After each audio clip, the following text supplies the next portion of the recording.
To see you. I'm going to talk about a name I've talked about on here before, which is Slack. I had bought the stock high. It came down. I added to the stock much, much lower, and now it seems to be rebounding. I want to point out a couple of things. The first is Slack bounced off its 100-day moving average pretty perfectly, about 23.5 or so. That's exactly where you wanted to see the buyers come in last week, and they did, in fact, come in. You now have, I know a lot of people hate patterns, but let's say you like them.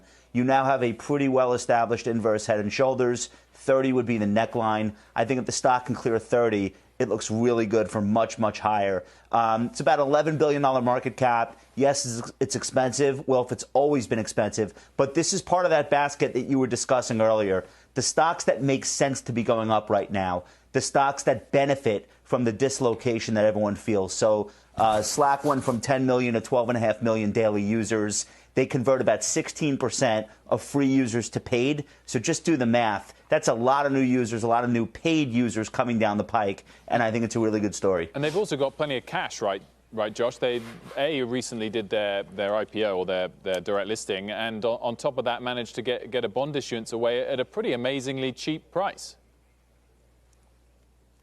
You know, that's what separates Slack from some of the stuff that Vision Fund backed, for example. You know, people like to lump in all the unicorns together. The reality is that Slack did a direct listing because they didn't need money. They had just raised, like, I think $800 million. So the balance sheet is not the issue here. I don't think anyone thinks it is. What's kept the stock under pressure is, quote unquote, competition from Microsoft's Teams. But Microsoft bundles Teams with Office 365, and the uptake is pretty weak. They're claiming a number of Teams users, but then when you look at that number in the context of Office 365 users, it's something like 20%, which is not great.